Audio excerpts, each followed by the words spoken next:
इस बार दोनों बिहारी आमने सामने हैं, तो क्या लग रहा है, क्या होने वाला है? क्या जनता का मन बदलना आसान होगा? एक तरफ बेटियों को नंगा नचाने वाले, नंगी परेड कराने वाले दुर्योधन और दुशासन के मनोज हैं, एक तरफ वोट का महाभारत जीतने वाले कन्हैया कुमार हैं। इस बार रण है और वोट के महाभारत में कन्हैया जीत रहे हैं। ये देखो कन्हैया की सेना, एक एक गरीब आया हुआ है और उधर कौन, हेलीकॉप्टर से उड़ने वाले दुर्योधन, कंस, ऐसी सेना।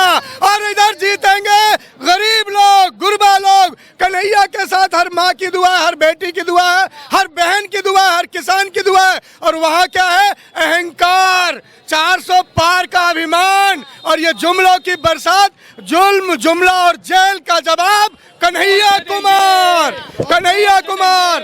अच्छा, मनोज तिवारी कह रहे हैं कि कन्हैया कुमार सिर्फ 40 दिन के लिए घूमने आए उत्तर पूर्वी दिल्ली और फिर वापस चले जाएंगे। मनोज तिवारी तो ये भी कहते हैं, तो हर लहंगा उठा दब रिमोट से, ना आगाड़ी से छोड़ब ना पछाड़ी से छोड़ब, और बियर पी के नाचे लगली बेबी छम छम छम। ब्राह्मणों का जो अपमान मनोज तिवारी ने किया है, उस अपमान का बदला लेंगे हम पंडित। हम पंडित संस्कार सिखाने के लिए थे, हम पंडित लोगों को अच्छा ज्ञान देने के लिए थे, हम पंडित अश्लीलता फैलाने के लिए नहीं थे। ये ब्राह्मण कुल का कलंक है मनोज तिवारी। हम लहंगे को अब रिमोट से नहीं उठने देंगे, खदेड़ के भगा देंगे जमुना पार से। अच्छा, मनोज तिवारी लगातार कह रहे हैं कि हमने 14,000 करोड़ का खर्चा किया है, अब आएगी कांग्रेस भी तो देख लेगी हमने कितना काम किया है वहाँ। 14,000 करोड़ में कितना जीरो होता है रिंकिया के पापा? बताओ बताओ कितना जीरो होता है? बताइए कितना जीरो होता है? 10 साल में मनोज तिवारी 10 काम बता दें अगर, तो मैं जीवन भर उनकी गुलामी करूंगा। वो शख्स 10 काम नहीं बता सकता सिवाय लूट, झूठ, जुमला, जुल्म, जेल के अलावा इनकी कोई फिराक नहीं, इनकी कोई बिसात नहीं। ये जुमलेबाज मोदी की झोले की ये झूठी चिट्ठियां हैं जिनकी पोल खुल गई है। आया है देश का नायक, आया देश का सबसे अच्छा वक्ता, ये उत्तर पूर्वी दिल्ली के लिए वरदान है। कन्हैया कुमार हमारा नेता है, हम तन मन जान देके कन्हैया कुमार को जिताएंगे और भारत को बताएंगे कि गरीब का बेटा संसद में कैसे पहुंचता है। हम ये ललकार के ठोक के बताना चाहते हैं। जी, क्या लगता है, भाजपा लगातार आरोप लगा रही है कन्हैया कुमार पे कि वो देश के टुकड़े टुकड़े करना चाह रहे हैं? कन्हैया कुमार जी पे गलत आरोप लगा रही है। भाजपा में ऐसे ऐसे नेता भ्रष्टाचारी बैठे हैं, बल्कि उसमें बलात्कारी बैठे हुए हैं। भाजपा बलात्कारियों को साथ दे रही है। अभी आपने देखा होगा कर्नाटक में क्या हुआ है, आपने भी कर्नाटक में देखा है, जब हसन से कांग्रेस के प्रबल उम्मीदवार थे और मंच पर मोदी जी एक साथ जो गले में गले डालकर खड़े हुए थे। अब कह रहे हमारा कोई मतलब नहीं है, हमारा कोई संबंध नहीं है नहीं उससे, जनता से है। तो ये तो बलात्कारियों की पार्टी है। और ये भाजपा वालों से मैं ये पूछना चाहता हूँ कि ये परिवारवादी पार्टी नहीं है क्या? ये अपने बेटों को, पोतों को, परिवार के लोगों को टिकट नहीं देती है। ये कहती है कांग्रेस तो परिवारवादी पार्टी है। इन्होंने सोचा वहाँ पे तुम्हारे इसमें रायबरेली में भाई को भाई से लड़ाने की कोशिश करी। इन्होंने राहुल गांधी के सामने वरुण गांधी को लड़ाने की कोशिश करी भाजपा ने, वो भी नाकाम हो गई। इन्होंने सोचा भाई को आपस में लड़ा दो।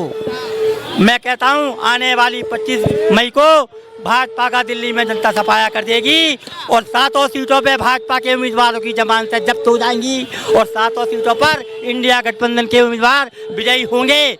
और मुझे उम्मीद है आने वाली 4 जून को दिल्ली में भाजपा का मोदी की सरकार बदल जाएगी।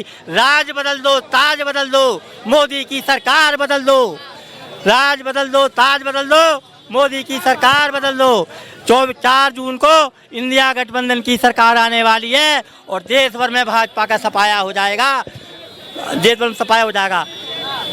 जेल का जवाब हम भाजपा को दिल्ली में वोट से देंगे।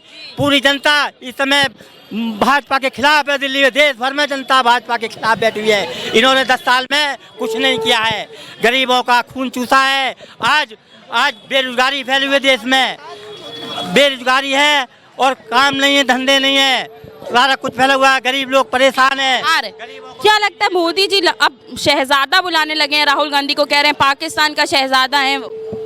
देखिए, इन लोगों को पाकिस्तान और बिरयानी इसी की लगी रहती है। इनसे जब इनसे मुद्दों की बात करो तो ये इधर उधर की बात करते हैं। इनके पास अब कुछ भी नहीं है, कुछ भी। दिल्ली के अंदर तो ये 35 सालों से 25 साल शीला दीक्षित थी, उसके बाद झाड़ू आ गई, अब फिर कांग्रेस आने जा रही है, मतलब इंडिया गठबंधन आने जा रही है। पहले वहाँ से गए, फिर अभी 10 साल से एमसीडी में वो थी बीजेपी, वहाँ से भी साफ किया, अभी ये सांसद से भी बिल्कुल साफ होने जा रहे हैं। किसी गलत फहमी में कोई भी भारतीय जनता पार्टी वाला पूरे देश के अंदर ना रहे।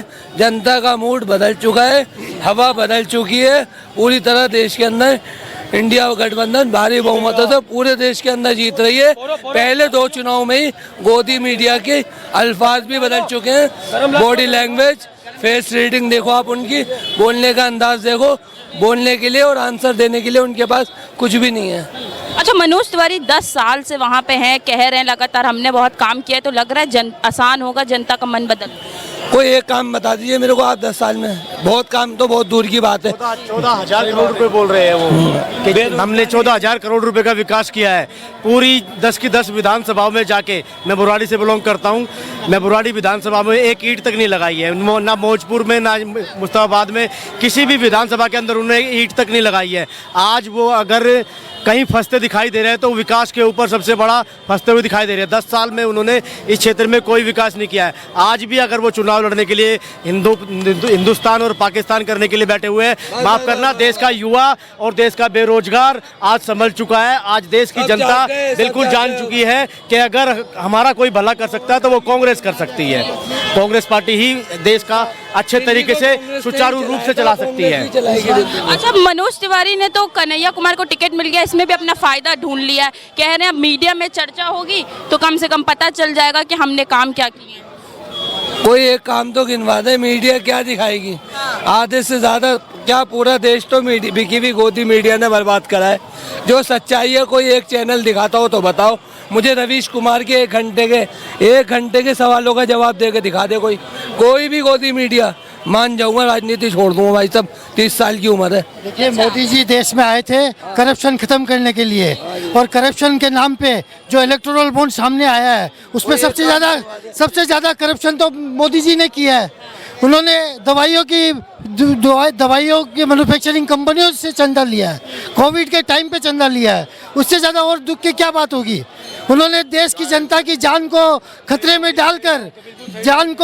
डालकर दवाइयों कंपनियों से पैसा लेके उसको कोविड की वैक्सीन लगवा दी। आज लोग कोविड की वैक्सीन की कंपनियों का खुलासा हो रहा है कि वो कंपनियां गलत पाई गई, उनसे हार्ट अटैक हो रही है, उनसे ब्रेन स्ट्रोक हो रहा है, लोग मर रहे हैं। तो ये कंपनी ने भी एक्सेप्ट कर लिया अब तो ये किसकी देन है? ये गलती किसकी है? ये मोदी जी की गलती है। तो मोदी जी ने जो करप्शन के नाम पे कांग्रेस को कोसा 70 सालों का, वो उन्होंने 10 साल में उतना करप्शन कर दिया। आज आप जगह जगह देखिए मोदी महल बना हुआ है, सब जगह, सब स्टेटों में, सब प्रदेशों में मोदी महल बना हुआ है। मैं नागालैंड से आया हूँ और हमने देखा है, मैं नागालैंड से आया हूँ कन्हैया कुमार जी के लिए, कि सिर्फ इसलिए क्योंकि आज यूथ के नेता जो है कन्हैया कुमार है। आज जन के लोगों में कन्हैया कुमार की जैसे लोगों को ज़रूरत है आज देश में, इसीलिए हम आए हैं। दिल्ली की जनता की लड़ाई है ये, आज दिल्ली की जनता की लड़ाई है, ये भारत की जनता की लड़ाई है। भाजपा को उखाड़ फेंकेगी, जमानत जब्त कराएगी, और आप देखिएगा जो 400 पार का नारा दे रहे थे 150 भी नहीं पहुंचेगी। आप ये देख लीजिएगा 150 भी नहीं पहुंचेगी। अच्छा, मनोज तिवारी कह रहे हैं कि कन्हैया कुमार जैसे व्यक्ति को कांग्रेस ने अपने साथ जोड़ लिया, अब कोई भी दिल्ली का कार्यकर्ता उनके साथ नहीं जुड़ना चाहिए। हम सब है ना, हम नागालैंड से आए हैं कार्यकर्ता, हम पूरी देश की जनता, आप कार्यकर्ता यहाँ देख सकते हैं, ये भीड़ देख सकते हैं, सब कन्हैया कुमार जी के साथ है। तो मनोज तिवारी जी के साथ कौन है? उनके साथ तो करप्टेड लोग बैठे हैं, रेपिस्ट लोग बैठे हैं उनके साथ। तो आज आपने देखा होगा गुजरात में 11 रेपिस्टों को छोड़ दिया गया। क्यों छोड़ दिया गया? आज कर्नाटक में रेपिस्टों को मोदी जी वोट मांग रहे हैं, रेपिस्टों के लिए क्यों मांग रहे हैं मोदी जी? तो आज मोदी जी की हालत पस्त हो गई है, सब देश की जनता जान चुकी है, जाग चुकी है, इस बार मोदी जी को उखाड़ फेंकेगी।